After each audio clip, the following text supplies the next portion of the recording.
The measuring instruments can be used for finding out the quantity of the various things, various objects which are present in your surrounding.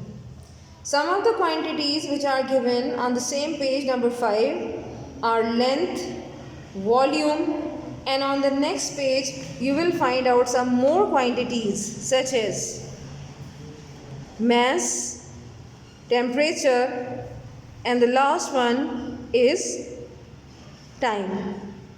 So these are 5 different quantities by which you can find out different measurements of different objects, and these quantities can be measured by using different measuring instruments. For example, starting from your first quantity, length.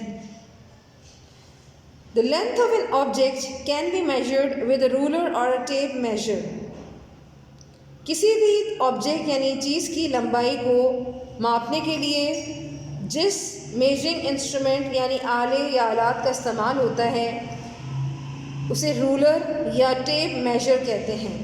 यानी ये आपके measuring instruments हैं जो length यानी किसी भी object की या चीज़ की लंबाई नापने के लिए इस्तेमाल किए जाते हैं।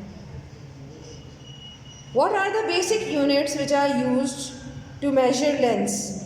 So these are millimeters, represented by small mm, centimeters cm, meters m, and kilometers km.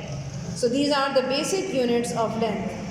यानी जब भी हम किसी चीज़ की लंबाई को नापेंगे या किसी चीज़ की लंबाई को लिखेंगे तो हम सिर्फ ये नहीं लिख देंगे कि इस रूलर की लंबाई 50 या 25 सेंटीमीटर है, या सिर्फ 25 नहीं लिखेंगे बल्कि साथ में हम 25 सेंटीमीटर यानी इसके यूनिट भी मेंशन करेंगे। किसी भी चीज़ की लंबाई को नापने के लिए मुख्तलिफ़ किस्म की क्वांटिटीज़ को लिखते हुए साथ साथ आपने उनकी यूनिट्स का ख्याल रखना भी नहायत ज़रूरी है, यानी उनकी यूनिट्स लिखना आपके लिए ज़रूरी होगा।